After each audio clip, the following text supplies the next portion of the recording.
Life is full of wild twists, and today's stories prove just that. Story 1. My mother destroyed our entire house over nothing. My mother is a very angry person.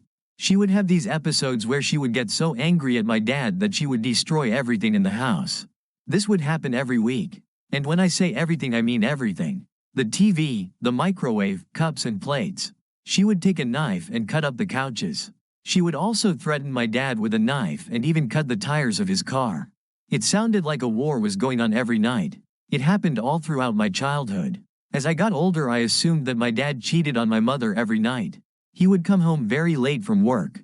I just found out today that not only was my dad never cheating on her, but he would always call my mom and let her know that he was at work. She even said she could hear all the people at my dad's meetings. So she knew that he was 100% telling the truth. Yet she would cause all that destruction anyway. The thing that made me hysterical was that fact that I remember her bringing men a couple times into my dad's house and sleeping with them. What a sick joke. Obviously this would inevitably lead to a divorce, and I always figured my dad initiated it, but to my surprise it was my mom who did. Keep in mind, my dad is a very hard-working man. For the very few moments that we were all together and my parents weren't trying to kill each other, really just my mom, we actually enjoyed good family time, but of course that didn't last long. Anyway, my mom's friends started convincing her that she needs to divorce my dad. And when she brought it up to my dad, he said that it's best they fight through this together. He wanted to keep his family intact. In the end, the divorce went through. After this, my mom would always say terrible things about my dad. Honestly, all the stuff she would say about him would get on my nerves, but by far the worst was when she would say, "Why do you think your dad suddenly has less money since we aren't together anymore? It's because God blessed him so he could take care of me. Now that he doesn't have me, he has no money." With the flip man facepalming, she would say this so often. She's very religious. Nothing wrong with being religious, but for her it made her so self-centered and narcissistic. She basically thinks she's closer to God than anyone else in the family. Stuff like this would come out of her mouth years after the split. Here's the kicker though. My mom still lives in my dad's old house. She can't afford to get her own place. My dad lets her live there with me and my brother out of the kindness of his heart. So not only does she only have a roof over her head because my dad is a kind man, but she also does make enough money to buy food for the whole month. By the time the 20th of the month hits, we have nothing to eat in the house. So how exactly is my dad living? Remember, my mom said that God only blessed my dad with money because of her. Well, my dad was struggling with money because he wanted to buy a bigger house for his new wife and daughter.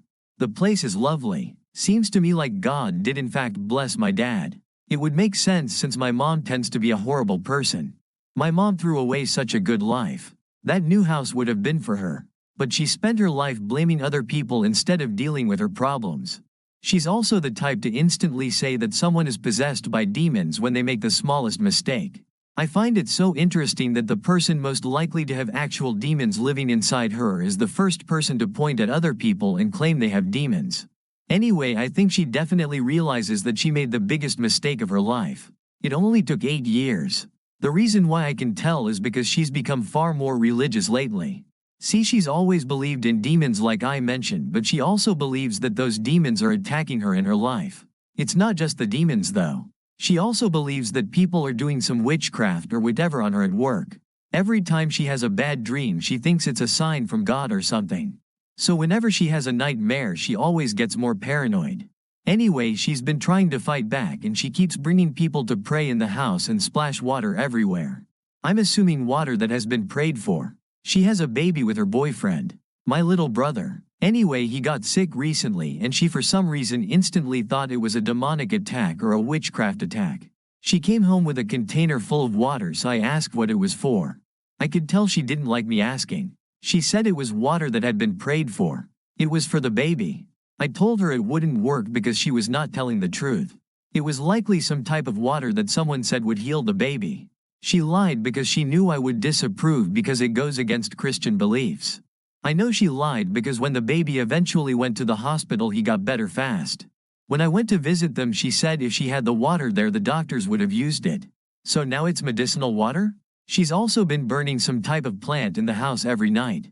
It got to my nerves, so I told her it wouldn't work. I could tell she felt a bit embarrassed because she laughed and agreed.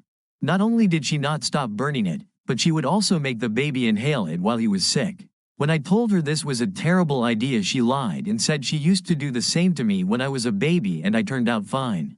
She literally discovered that plant recently, man, facepalming. I can't put into words how much resentment I feel towards her. She was also abusive to me and my brother, telling us that we had demons. Every time I would make a small honest mistake, she would tell me how stupid and useless I was. When I would do homework with her, she would slap me every time I made a mistake. I would always hear her telling family members that I was stupid and couldn't use my brain like normal kids. I remember I was drawing in the sand once and she shouted at me because the symbol I was drawing might be demonic man facepalming I was scribbling. This was a bit long, but I just wanted to vent. The worst part is that she hasn't really changed at all. It's sad because if she just looked in the mirror, she could make her life better. It seems that won't happen though. Story 2. A friend of mine thought cavemen really had Flintstone cars. Back when I first met my friend S at work, we were chilling at his house after work one night and getting stoned. Somehow the topic of ancient civilizations came up and we were talking about how crazy it was ancient people built huge structures like the pyramids and stuff like that. The conversation was pretty logical until S said, cavemen were crazy too. I wonder how they managed to build those cars without car parts. I was just dumbfounded. He said it so seriously. I asked if he for real thought cavemen had cars and he said, yeah, I think I saw it in a documentary. I laughed and said, was the documentary called The Flintstones? I told him that they didn't have cars and he seemed to believe me and we just laughed it off. I still think about that occasionally and wonder what else crazy things he believes. Story 3. I don't know what to make of this. Just yesterday I was watching TV and my mom and my older sister were talking. I couldn't hear the TV because they were talking, so I increased the volume of the TV. Then afterwards, my mom called me crazy for increasing the volume so loudly when I only increased it 2 times. So I just told her, you guys were talking and I couldn't hear the TV, so I turned the volume up. What's wrong with that? Then she proceeded to make me lower the volume, which I was fine with, but I also asked her to talk quieter. However, she didn't and continued to talk at the same volume, so I reminded her. This cycle happened 2 more times. So I said, can you guys please just talk softer? I really can't hear the TV. In an annoyed tone because it kept happening. Then, both my sister and my mom got up and yelled at me, saying I have voices in my head and was autistic and I needed therapy. They assured each other that they were talking in a normal volume the whole time, but I really couldn't hear the TV. Then I told them, what if ears are blocked? Or what if you didn't realize how loud you were? Why do I need therapy because of this? But they kept saying mean things like I am crazy and I need help, and they would inform everybody that I had a disorder, which would make everyone view me as a crazy person, making me lose all my friends. And when I thought of that, coupled with the shock of their sudden outburst at me, I began to sob. Not a full-on cry, but a sob. Then I used my hands to wipe my tears away, which they then proceeded to say, you see, who rubs their eyes like that for no reason? You clearly have something wrong. At that moment, I wanted to storm off to my room to cool off, thinking, how could things escalate so quickly? But then my mom followed me up to my room and took my computer away. You'll get this back when you prove to me you're normal. And then I decided to take my punishment, if you could even call it that, and be quiet afterwards. I couldn't close my door either for privacy, just because of this. I used to be able to close and lock my door whenever I wanted to, and that leads me to where I am now. Story 4. I just had the worst day of my life. My brother got into a crash.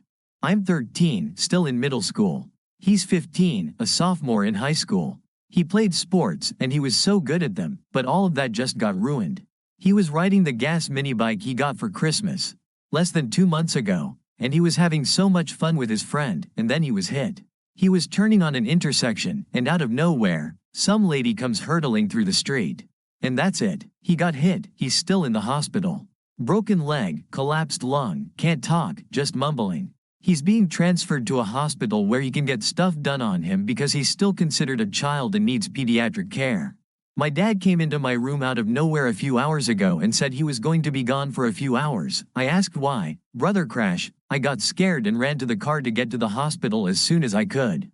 I saw the aftermath of his bike. It's gone, in pieces. My family couldn't even afford our house a few years back, and then they bought my brother a $600 bike. He was so happy, and now everyone is in so much pain. We're still struggling with money, and I'm not sure if we can even pay the hospital bills. I'm currently typing this on the floor, sobbing, with my dogs. I just can't believe it all happened. I was having such a great day, and now it's the worst.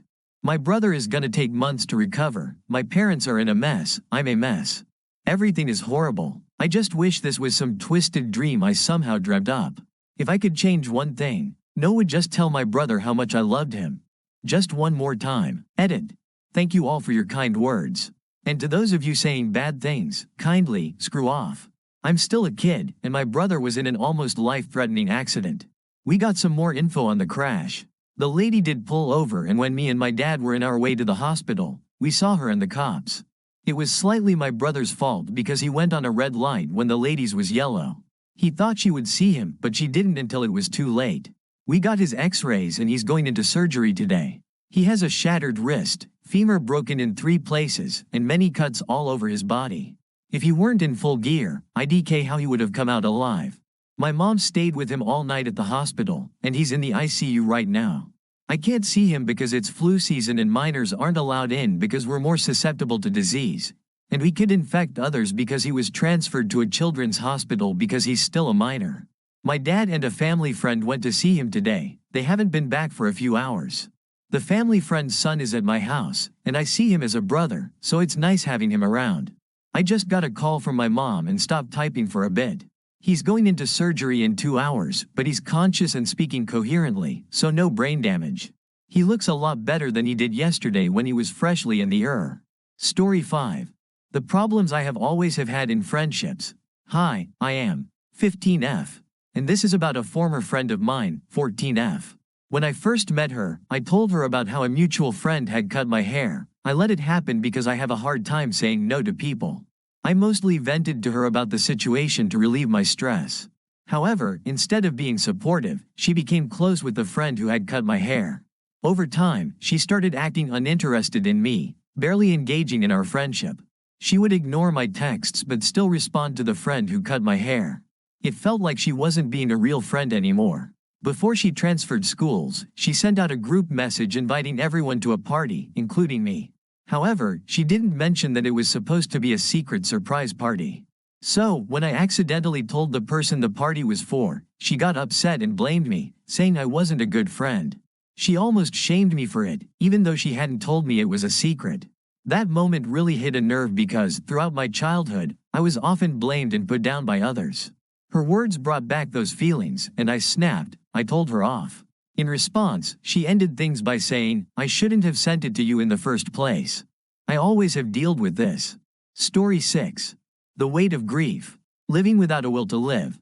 I come from a middle-class family, the kind where hard work and perseverance are the only ways forward.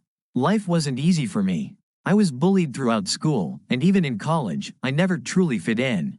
It chipped away at my confidence, slowly eroding any sense of self-worth I had. By the time I turned 14, anxiety had set in. I developed a stuttering problem, one more thing for people to mock me about. Every word felt like a battle, every conversation a struggle. My self-esteem plummeted, and I learned to live in the shadows, avoiding attention, avoiding life. Fast forward to 2020, and despite it all, I had made it. I was earning 30 LPA, more than enough for the lifestyle I had once dreamed of. I had financial security, professional success, and, for the first time, I felt like I had control over my life.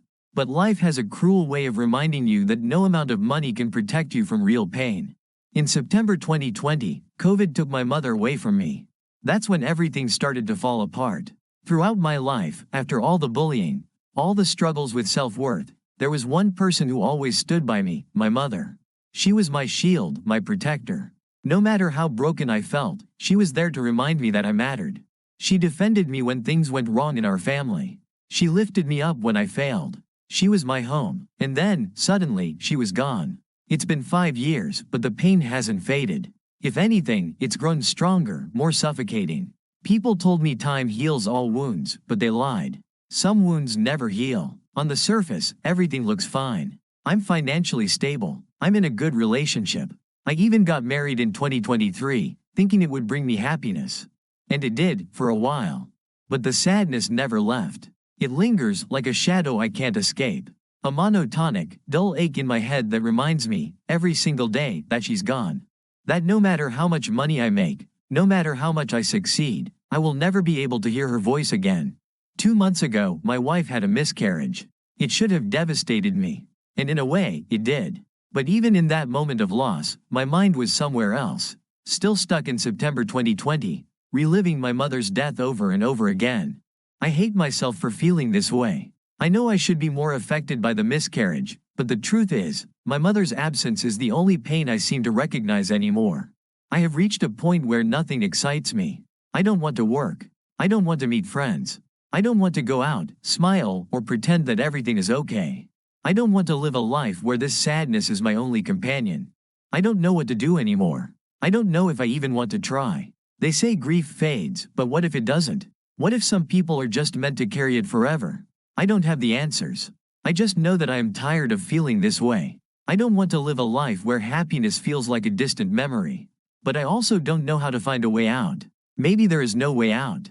Maybe this is just who I am now. Maybe this is what grief does, it consumes you until there's nothing left. Story 7.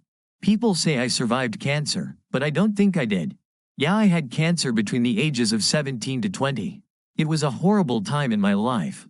I still tried to continue with my college and education, and despite having to withdraw and retake courses, I am a junior in college majoring in biology. I wanted to go to medical school, but I gave up. I want to be a molecular biologist, but I DK if that is going to work for me anymore. During my time with cancer, I was already hurting by some other bad things that happened to me. I was physically abused during high school. I was hoping college would be a new start to a great life, and then I was diagnosed with cancer. It wasn't that big of a deal. It was thyroid cancer, so it was survivable. However, it felt like a big deal. My social circle fell apart and I nearly failed out of college. The radiation made me sick and I still have scars from the 3 surgeries I needed. It is crazy, cause the people in my life were really mean to me during that time. However, I am in remission now, and my grades are getting better. Unfortunately, cancer left me with a chronic illness. I am so much sicker and weaker than I ever have been. I am 21, but feel so much older. Ever since this deal, I am always getting sick or have some sort of issue. I am always so tired. The semester started a few weeks ago and I am barely holding on. I just got back another failed biochemistry quiz, and during molecular biology, I was just dosing off instead of doing PCR. Things that I used to go head over heels for, I am barely interested in. I never do my hobbies, my passion is no longer my passion. Every mild cold going around or some injury leaves me feeling dead. People say I survived and that I should be grateful, but the truth is, I am not. I am not the person I was before this disease. And I may be dramatic, but this is just how I feel. The ambitious, smart, passionate, lively person I once was is gone. I may be physically alive, but I died of cancer. Story 8. COVID saved my life. Escaping an abusive household. Humans are social creatures, and a worldwide pandemic that divided everyone, both politically and socially, as well as other ways, was a brutal hell to most people. It was a brutal hell to me. But this virus that took over quickly honestly was what saved my life. 2019, normal year, I finally was getting my life figured out. I was in 7th grade at the time, having been bullied all through elementary school and so far through middle school. I had managed to make a sort of group of outcasts that were all friends. We got our work done, I was getting perfect grades and doing well academically, I was having a decent social life. Stuff was hard, but I was exercising a lot outside of school, hung out with my best friend Elijah every day after school, etc. But back at home, life was a lot harder. My mom and my dad were never together, and after I was 5 my dad totally changed.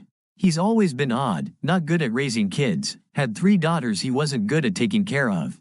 But I was always at my mom's, and then suddenly he met this woman, claimed they've been married, and wants 50-50 custody.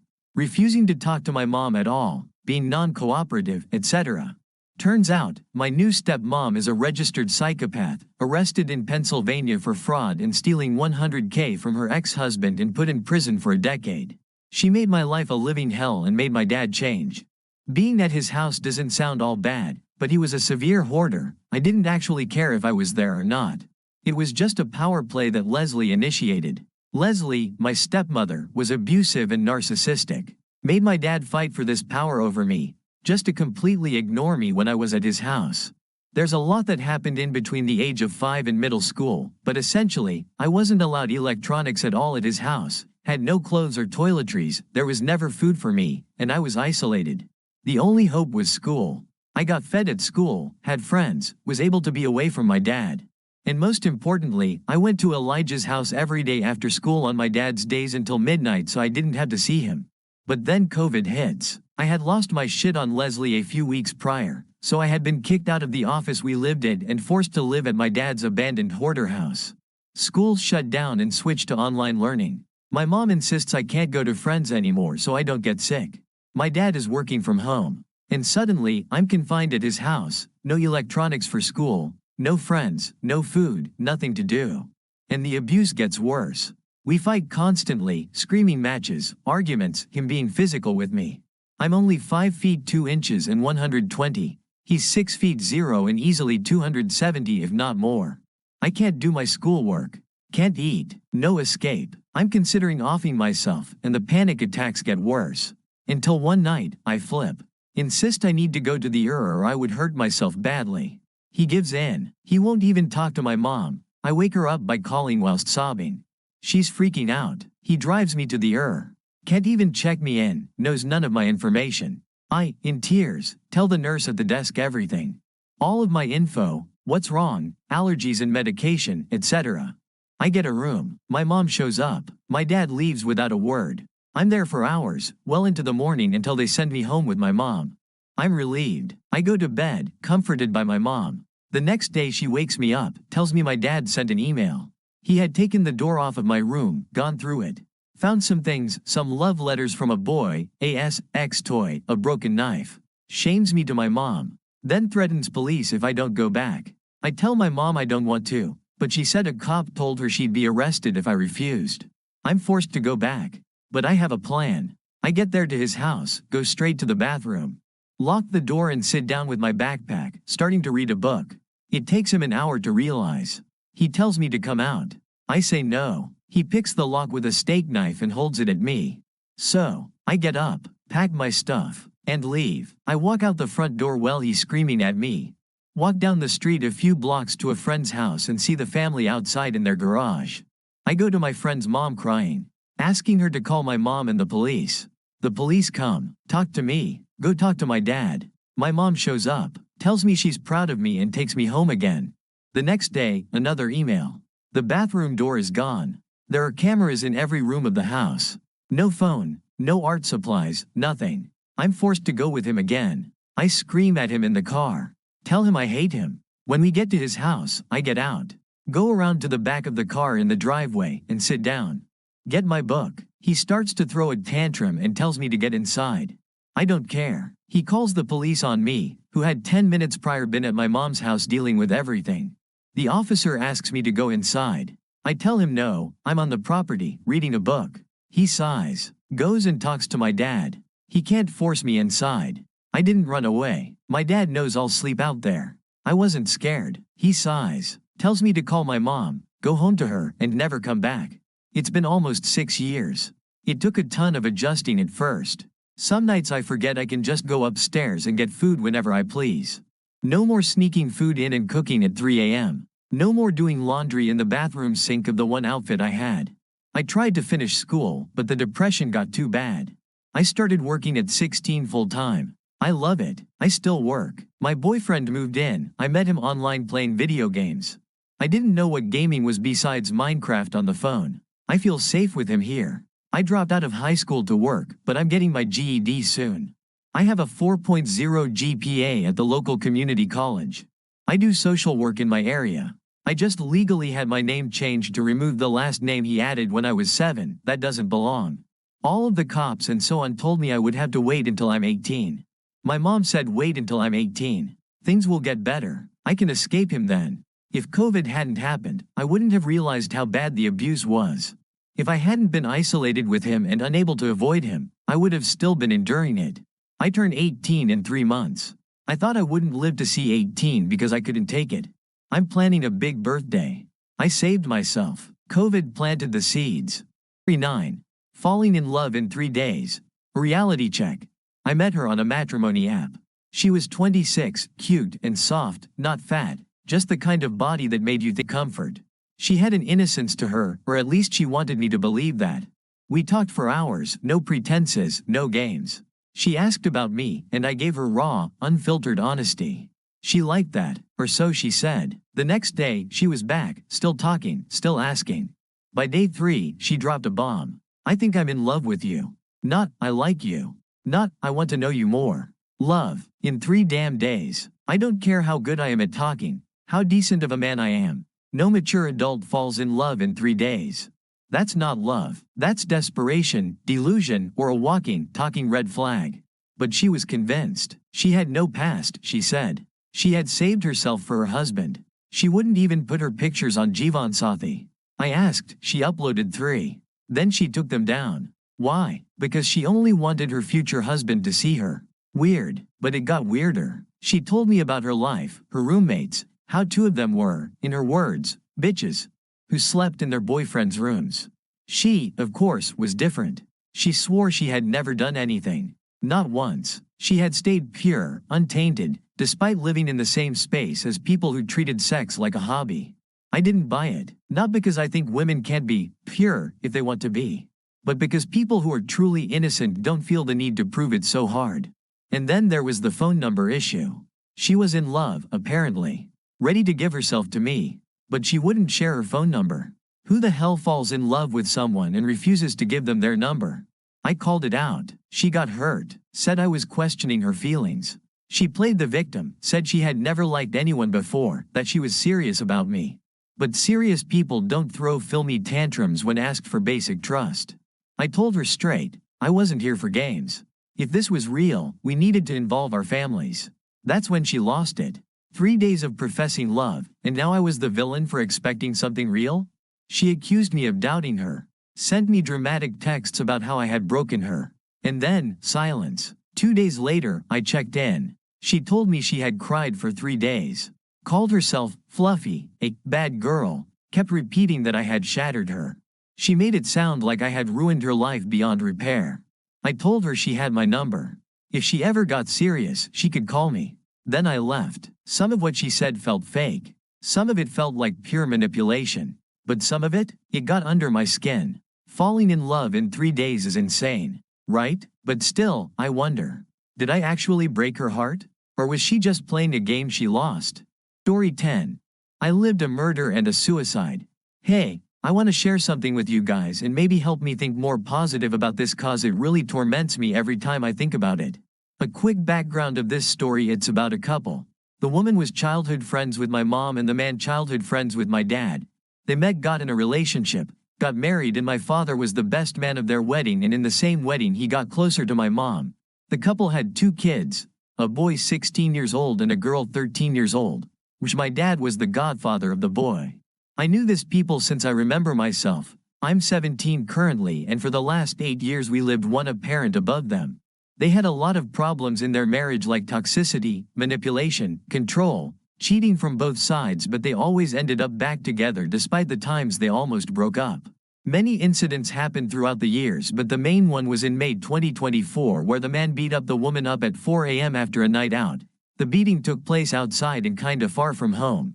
The boy called his mother to ask her where they were cause it was late, and his mother replied with, "Call the police." The boy run to us for help, and both kids stayed with us that night cause both parents were arrested and filed a lawsuit against each other. OFC, the man's lawsuit was pointless. Long story short, the women dropped the charges against the man cause of the kids with the deal that they will get a divorce and leave her alone. OFC, that never happened. The man was obsessed with her, he couldn't accept rejection. So after 2 months of fights and many more things, the man killed the woman with a hunting rifle outside their home. And OFC, as a neighbor, I saw and heard a lot of things. To give you a bit more details, the man basically broke into the house cause he wasn't living there no more with the gun. The girl was alone in the house cause the boy was with his grandparents at that time. The man called the woman who was on a night out and said, "You either come home or I'm killing the child." The girl, panicking, called my mother and explained the situation. My parents woke up and my dad went down to calm things down while my mom took the girl to our house.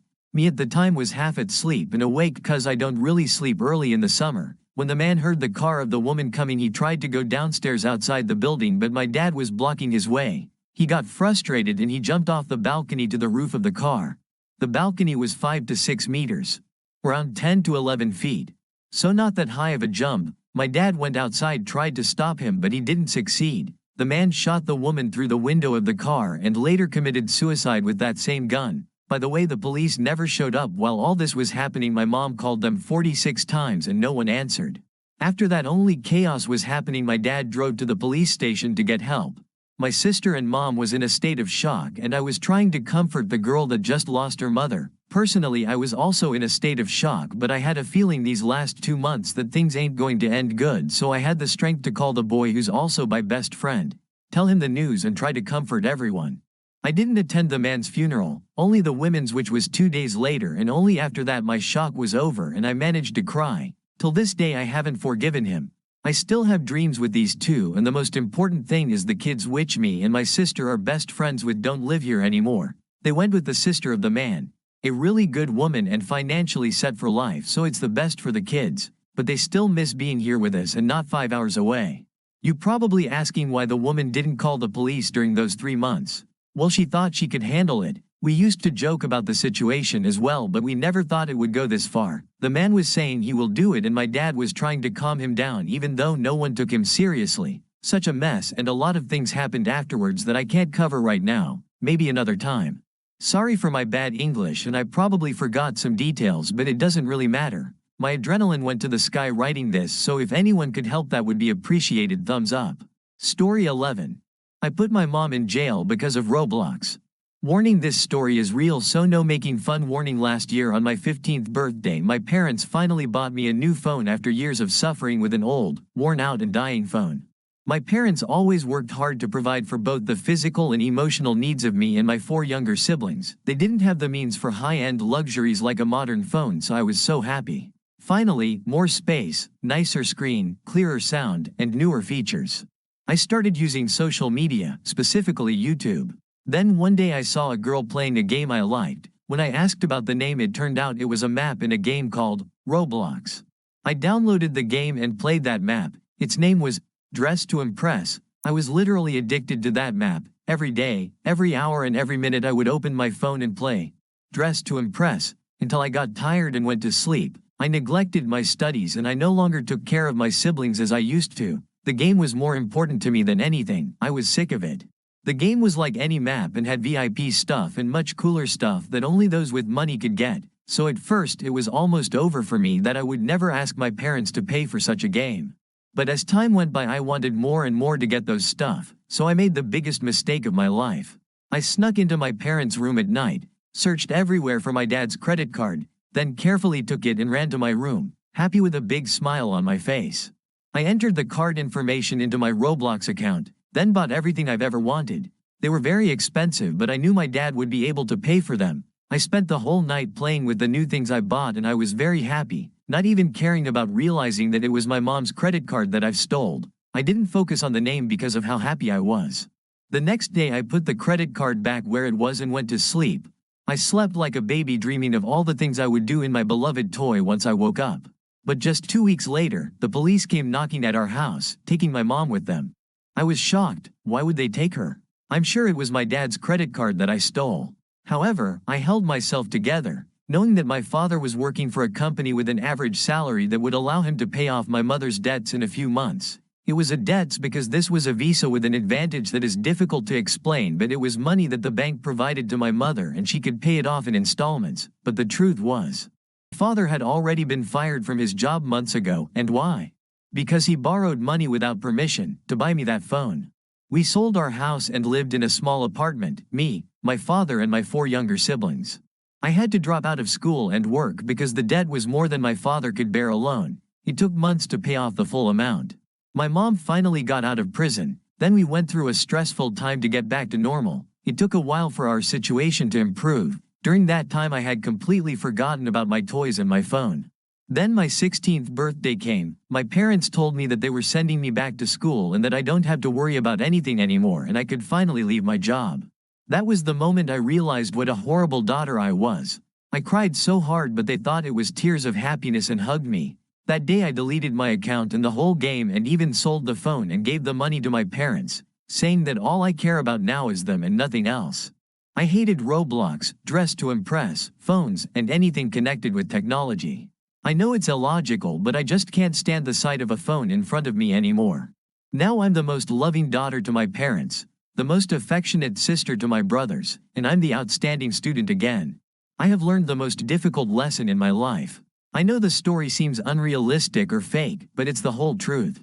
There are things that may not be understood because I'm not really from Europe, I'm from North Africa, and there are things that differ from here to there. But this is the whole truth. I thought that sharing this story might be useful to someone. I just hope it is. Story 12. My jealousy of my best friend. I meet him, let's call him Issue, when we were in high school. He was always a dumb kid, too trusting, too nice, too friendly. It was like, he never knew how bad this world is. He was nice, which made him quite liked, but he was also a pushover, never cared about him. Then he formed one friend, let's call her Kay. Kay was a nice girl, sister to him, and Kay was the link which joined us. In high school, I was shy, introverted, yet academically smart. We became close friends. He was the first person who seemed different from all. He was nice, understanding, supportive. He was the best human to know and to be friends with. Days passed, and our friend group got bigger. We were 2 boys, me and him, and 3 girls, including Kay. Issue got a crush on her. That thing lasted for a while, but when it was time to leave, he put aside his crushes, just like that. If it was me, in that situation, I would cry for days. Yet he was standing there normally, and it seemed they were even closer to each other. Before only I thought of them as brothers and sisters. Now they were like real brothers and sisters, in 1 week. And the girls, all 3 of them, were far more attached with him, rather than me. But I didn't worry. But those weren't the only girls. My crush, who I was always unable to talk to, she was friendly with him, and some other girls, too. I mean, he was good looking, but still.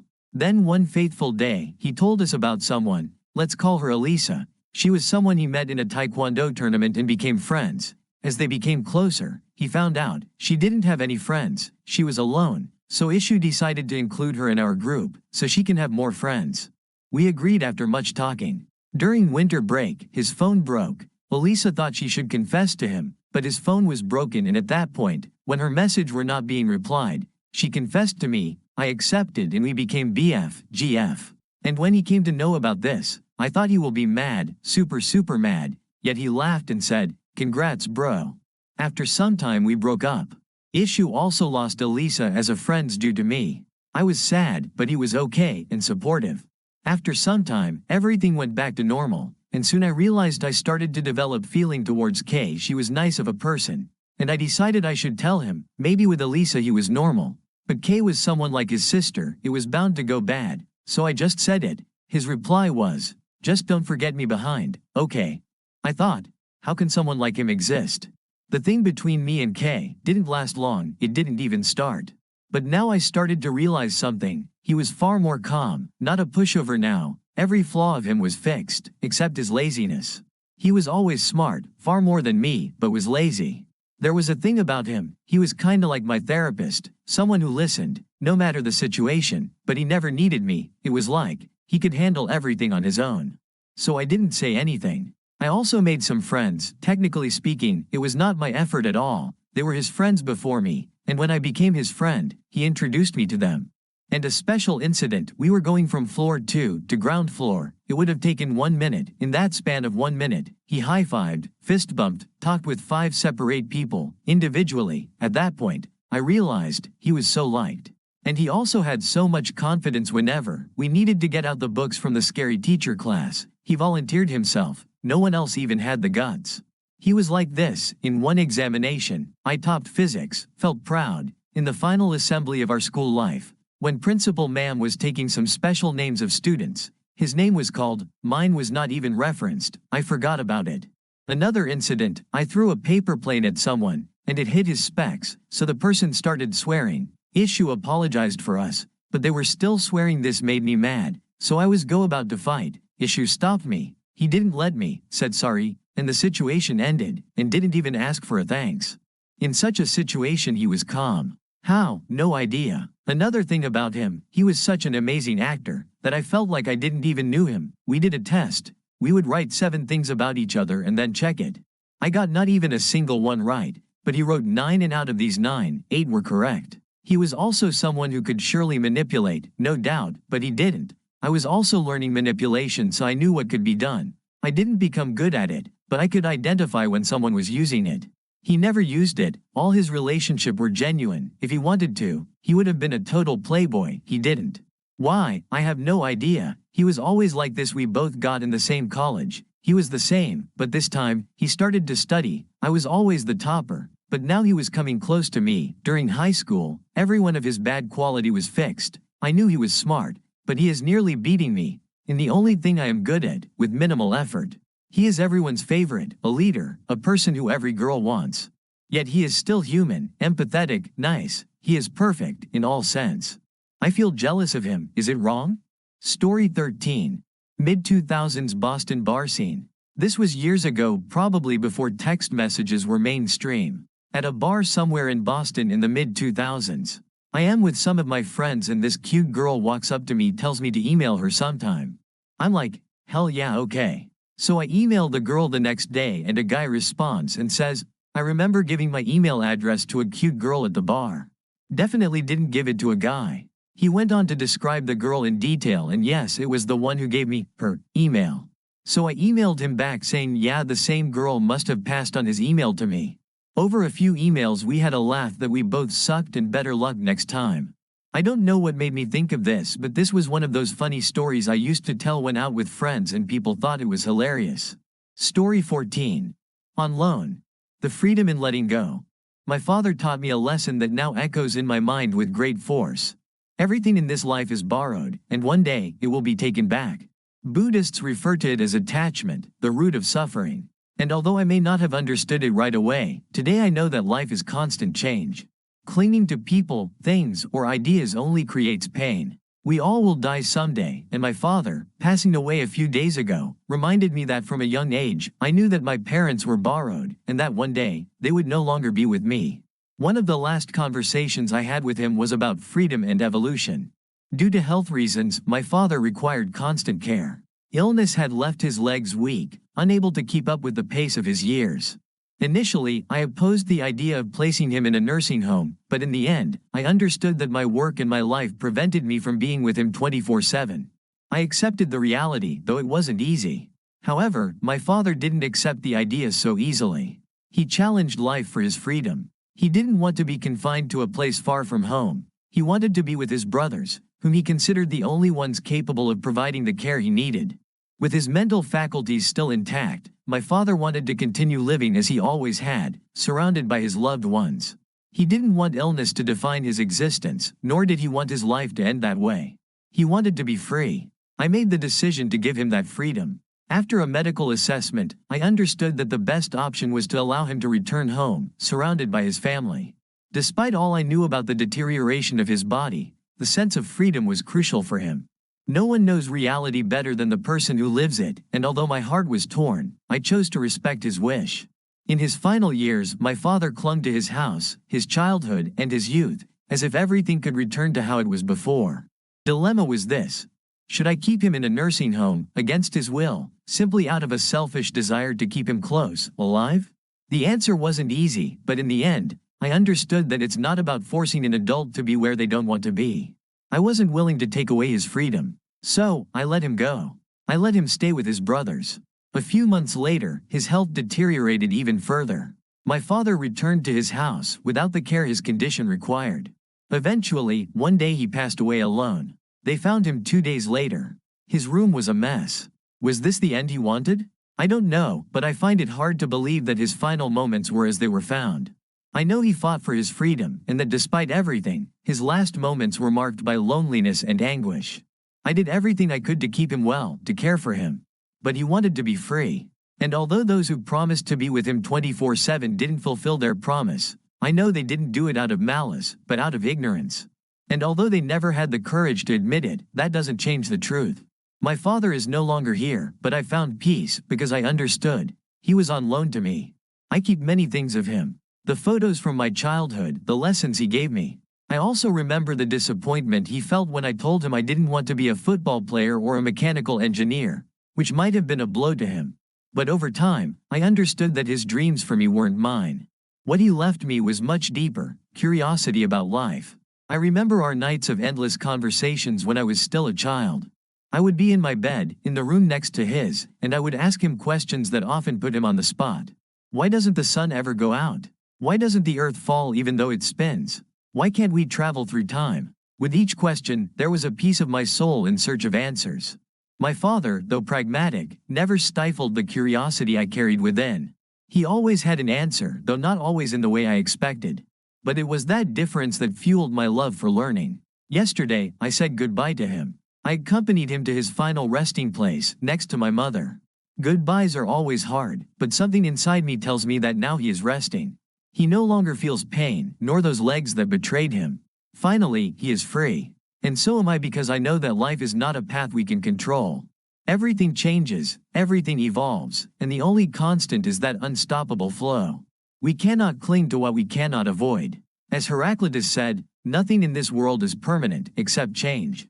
Life doesn't belong to us, it's just a loan, and we have to learn to let go. Sometimes freedom is in letting go, in understanding that we cannot stop everything from changing, because the only thing we truly have is this moment, this breath. Story 15. Did I make the right choice telling a mutual friend about my best friend's situation? I 15F have been friends with my best friend 14F, who we call Oliver. That's not their real name, but that's what we call them online, for over a year now. I call them my best friend because they've been there for me when I was at my lowest. They know more about me than my friend I've known for 5 years. But last night, right after I got into my room after telling my parents about my mental health and shish, I come back to see text from my best friend saying she can't do this anymore, that she doesn't want to be here anymore due to her aunt treating her badly. Now her mom is part of her life, but due to some reason she has to stay with her aunt. I don't really remember the reason, but her mom is amazing whenever I talk with her. But my friend and her relationship with her aunt would be good for a minute or so, but the second my friend makes one tiny mistake, it's like they go back to square one. My friend told me her aunt makes her feel like a mistake and that her aunt hates her. Though before I figured this out, I was texting our mutual friend 20 meters. I know, big age gap, but he's not what most people would assume he is. He treats me and my best friend like we're his siblings, which we love, and he never makes us uncomfortable or ask for any personal information. I texted him wondering what happened to our friend Oliver. He had no idea, so he asked Oliver's sister, who we call Frost. Now our friend group is all online, but we all treat everyone like family. Frost has no idea what happened, but then Oliver texted me what happened and how her aunt makes her feel useless and stuff like that. So for over an hour I was texting her, letting her know that her aunt's opinions don't matter, and if she hates her, oh well. Because Oliver has our entire friend group and her mom who loves her deeply. But after Oliver went to bed because she didn't want to get in trouble for texting me, because her aunt doesn't approve of online friends and believe any friend of hers is like a 50-year-old man trying to. So after Oliver went to bed, our mutual friend 20 meters, who we call Delta, told Oliver's sister how her aunt makes Oliver feels. Now Frost's dad is going to talk to Oliver's mom sometime today about Oliver's situation. I've been overthinking this and wondering if I made the right choice telling our mutual friend Delta. Note Oliver does visit her mom very often, so she still gets to see her mom. Did I make the right choice in telling our mutual friends about the situation? I feel like I shouldn't have gotten our mutual friends involved because I'm worried I made it worse for my best friend. Please let me know if I chose right for telling our friend or if I should have kept it between me and my best friend. Story 16. I almost walked in on a shooter in my shed. When I was in college, we were all about to go to an ugly sweater party, but then got a text from the university that there was a shooting at a police officer and everyone on campus and near campus should be on lockdown. They advised everyone to stay away from windows and go in their basements. So we did. There were hundreds of cop cars out on our street. Later that night they sent an update saying, "We didn't catch the guy, but you can resume normal activity." So my buddy Jay and I went out back to smoke a cigarette and were talking about the guy. We had this creepy shed in the back and the door never totally shut. Jay says, "What if he's in the shed?" That what I'd do. I'd hop through all these backyards, 2-foot fences separating them, and hide in one of these sheds. I said, "He's not totally blowing him off." Jay says, "Well, go check if you're so sure." I said, "No way, you check." We bullshitted back and forth about who should check the shed. Neither of us did, and we went back to the basement to drink more. The cops came the next day, and I guess that guy was in our shed during that entire conversation. Waited for us to go downstairs, grabbed a blanket from the living room and slept in the shed all night. So being a coward saved my life. Story 17. One message at 10:34 changed my life. I may sound crazy, but here we go. It was 2021 peak COVID and I had just finished my core courses for grade 12. Got into university and that was it. Life was pretty shit looking back. It wasn't that bad. I had food and a warm bed every day. But at that time, being trapped in my home without any friends and just family, which is fairly strict, made me lose all my happiness and joy. I had gotten to a point where I was done with life. Not suicidal in any way at all. Done as is just accepted that this was my life and I had to come to terms with it. Suddenly it was spring and at 10:34 of a rainy day I saw a story. I never watch stories, by the way. And I was like, fuck it, let me doom swipe through them. I swiped and swiped and swiped and came to a pasta dish from an old friend. She was my desk mate in grade 4 and I was like, fuck it, I haven't spoken to anyone in a year and I never will if I don't reach out first. I'd become a loner, unfortunately, and it was a key reason for me being so sad and depressed. Anyway, I messaged something along the line of, trying to make me jealous. I was hungry, that's why. I fell asleep and woke up nothing. Left unseen. Suddenly at 3-ish in the afternoon I got a message. I assumed it was a Reddit notification, so didn't think much, looked at it, and it was her saying, "Who are you?" I explained how we sat together. That she wouldn't let me cheat off her test. We got to talking and went over the past 10 years of our lives. And in 5 days she told me she liked me and I liked her.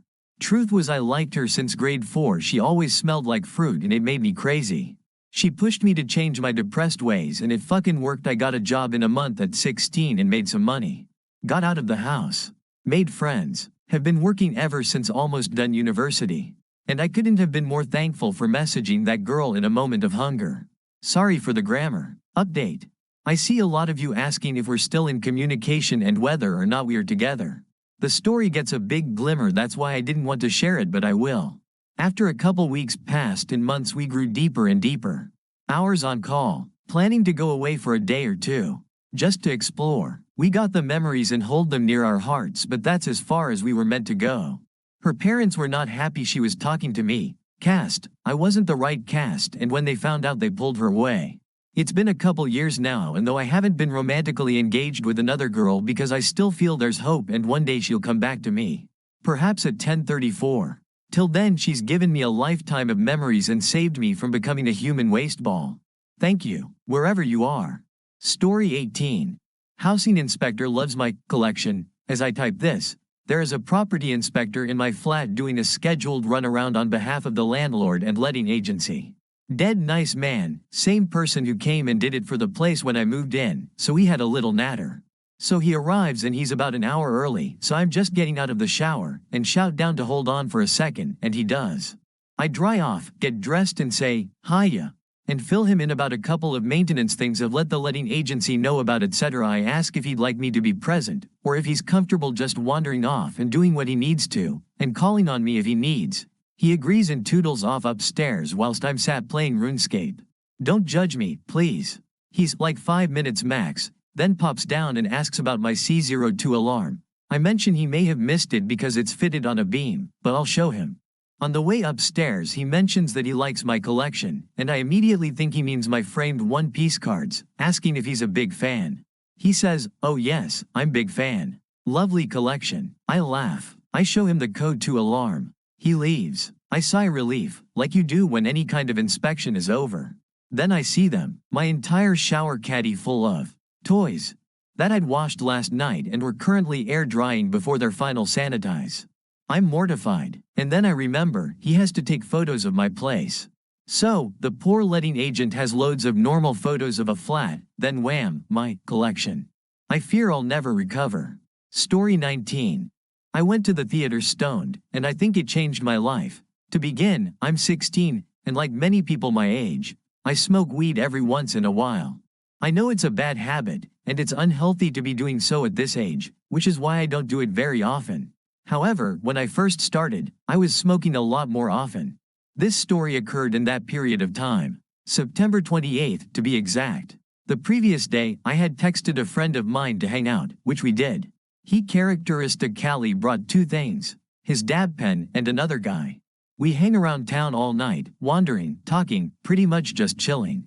I very rarely get to hang out with friends for a myriad of reasons, so my immediate instinct is to ask if they want to come into town again and hang out the next night. As it turns out, they already planned on doing so, and to make things even better, their moms had given them money to see a movie. So we all meet up that Saturday, and we split up Panzerotti at the pizza place next to the theater. While we did so, we had to discuss what movie we watch. I say, Beetlejuice 2, the first friend says, The Wild Robot, and the other friend says, Transformers 1. I shoot down Transformers pretty quickly, because I had seen a trailer for it when I saw Coraline in 3D, and I thought it looked bad. Transformers guy agreed that Jenna Ortega was hot, but we ultimately as a group decided to see The Wild Robot, and this would be a fantastic decision. We walk around the block once, each taking a few last dabs before we go into the theater. Our town's theater is a unique one, in that it's a small, independently run theater that was built in the 1940s. It gets pretty busy on weekends, and that night was far from an exception. It was possibly the most densely occupied space that I had been in while high. After getting our tickets, we proceeded to the concession stand, and the line is where things started to get really interesting. We were directly behind a group of 3 girls that was quickly joined by a 4th. I would probably say that they were tweens, most likely in grade 6 to 8. While waiting in such a long line, and absurdly high from my friend's dab pen, my mind slowly wandered, taking in each individual stimuli that surrounded me. I eventually started to focus on the giddy preteens, and one thought in particular came to mind. Damn, these girls are dressed like Bitmojis. This was true, in fact, they were collectively all wearing clothes I had seen in Snapchat's Bitmoji editor. But after that observation, I started to pick up on something I didn't expect to: their innocence. I quickly developed a strong appreciation for the excitement, energy, and just how ingenuous they were. It reminded me a lot of myself, and a mindset I had when I was probably 10 to 11, of which I have now completely forgotten how to live by. I was able to relate to them in a way. They reminded me specifically of going to see the first Spider-Verse movie at that same theater when I was 10 years old. Of course, I didn't have such good friends at that age. I was largely alone for a lot of my childhood and still am in my adolescence. I came to a conclusion in that line. That despite how flawed my life is, in that moment I didn't wish for anything more than assurance that these girls would remain friends for the rest of their lives. I ended up deeply enjoying the film. The themes especially jumped out to me as being very mature for a children's movie. The animation was phenomenal, and Lupita Nyong'o was absolutely fantastic as Roz. However, in the midst of it, my mind was being blown by something else entirely. Within my mind, the film's themes relating to parenting, the experience I had just had by the concession stand, and the THC in my brain combined to give me a revelation in this movie theater. I think I want to raise a daughter. I felt as though I had just had a brief glimpse into the pride of a father, and I think I may want that later on. Throughout most of my life I had been convinced that I would never want children and that it wasn't for me. But I think that if I could have a daughter who grows up to have friends of her own and the excitement and passion that these girls had, I think I would be happy. I haven't been able to shake this feeling ever since. I have my own doubts of my ability to both successfully raise a child and to successfully conceive a child. But The Wild Robot managed to open my eyes in a way that they had been closed for 16 years. Story 20. My father. Normally I wouldn't ask the internet for a solution to my problems, but I have nowhere else to go at the moment. My father used to date a girl and had 2 kids with her. The kids are around 2 at the moment. My dad found out that she is a pathological liar and is not a nice person in the slightest due to her having both the kids. My dad was basically forced to keep contact with her. He attempted to get along with her, but it never ends well at all. In multiple fights he has gotten multiple injuries, and it never helps, especially since the kids are interacting with this. She also stalks him on any social media he has. TikTok, Insta, YouTube, you name it. Since he is forced to keep contact, his mental state is in a constant decline. She gets angry whenever someone likes his post or he likes someone else's posts, basically calling him a no-good womanizer. He also talks to me about how crazy she is, with the around 30 texts a day complaining about his social media. We can't afford child support, so this situation has been kept under ropes at the moment. He has 4 kids that he is taking care of, including me. Recently he broke down about something that I could only hear from the background. He was crying at her and telling her that he is not okay because he sent an image of my baby brother in the hospital dying. Obviously this was a lie, and she actually just took a picture of him sleeping on his bed. My dad threatened to call the cops if she continues to send images like this. I have no idea what to do and am stuck with the consequences. Normally, to avoid this I would stay with my mother, but she moved to a different country for the time being. Now, although this may be a short story, I want to take suggestions on what else may be important to improve my conditions. Also, what other subreddits to post this at, because I am new to Reddit in general. Thank you. Got a story of your own? Drop it in the comments and subscribe for more epic tales.